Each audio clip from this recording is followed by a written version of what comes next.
एक आदमी ने अपनी पत्नी और बेटी को ढूंढने में 6 साल और अरबों खर्च कर दिए, जो एक चट्टान से गिर गई थी। उसे क्या पता था कि उसका बहुत दिनों से चाहा जा रहा परिवार अब एक मुश्किल हालात का सामना कर रहा है। कहानी एक गली के कोने से शुरू होती है, जहां एक छोटी लड़की मछली पकड़ती है ताकि उसे बेचकर अपनी मां के इलाज के लिए पैसे कमा सके। गुंडे उसकी सारी कमाई लूट लेते हैं। खुशकिस्मती से पास के अच्छे लोग उसकी मदद करते हैं, गुंडों को भगाते हैं और उसके लिए अपने पैसे जमा करते हैं। शुक्रगुजार होकर लड़की घुटनों के बल बैठकर शुक्रिया अदा करती है और पैसे और मछली लेकर अनाथालय वापस भाग जाती है। हालांकि उसकी मां की हालत अचानक बिगड़ जाती है और वह कोमा में चली जाती है। इस बीच एक ताकतवर सीईओ अपनी कार में है, जिसके हाथ में जेड का एक टूटा हुआ टुकड़ा है। 6 साल पहले उसका और उसकी प्रेग्नेंट पत्नी का पीछा किया जा रहा था।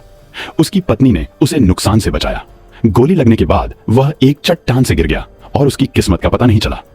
पिछले 6 सालों से वह अपनी पत्नी और बेटी को ढूंढने की उम्मीद में हर तटीय शहर में खोज कर रहा था, लेकिन अब उसकी मां सुसाइड की धमकी दे रही थी और मांग कर रही थी कि वह आज ही एक बच्चा गोद ले ताकि वह फैमिली बिजनेस का वारिस बन सके। सीईओ के पास कोई और रास्ता नहीं बचा था, इसलिए वह अनाथालय गया और तुरंत भीड़ में एक सीधी सादी लड़की को देखा। लड़की ने उसे वही अमीर आदमी पहचान लिया जिसका जिक्र डायरेक्टर ने किया था।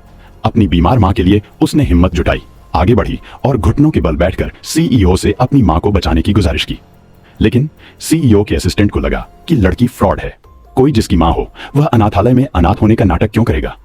सीईओ को दया आई और उसने अपने बच्चे के बारे में सोचा, जिसका भविष्य पक्का नहीं था। लेकिन वह अपने असिस्टेंट के मनाने के तरीके को टाल नहीं सका और उसे प्यार से लड़की को मना करना पड़ा। तभी दयालु डायरेक्टर ने लड़की के बुरे अतीत के बारे में बताया। उसने उस आदमी को बताया कि हालांकि लड़की की मां थी, लेकिन उसकी मां, जो बहुत प्रेग्नेंट थी, 6 साल पहले किनारे पर बह गई थी।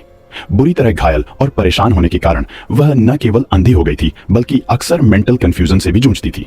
हताश होकर उसने लड़की को अनाथालय भेज दिया। सीईओ हैरान रह गया। समय और जगह दोनों एक जैसे थे।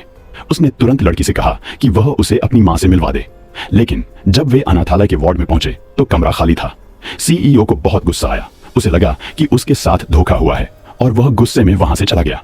लेकिन जैसे ही वह अनाथालय से बाहर निकला, उसके असिस्टेंट को एक गिरा हुआ जेड पेंडेंट मिला। सीईओ ने ध्यान से देखा और पाया कि यह जेड पेंडेंट का दूसरा आधा हिस्सा था, जो उसने सालों पहले अपनी पत्नी को दिया था जब वे लड़के थे। प्रेसिडेंट को पता चला कि लड़की सच में उसकी खोई हुई बेटी थी। उसने तुरंत पूरे गांव को सील करके तलाशी लेने का आदेश दिया, लेकिन पाया कि लड़की और उसकी मां गायब हो गई थी। जब प्रेसिडेंट और उसके आदमी पागलों की तरह तलाश कर रहे थे, तो एक छोटी लड़की गली से भागकर प्रेसिडेंट के पास आई और धीरे से कहा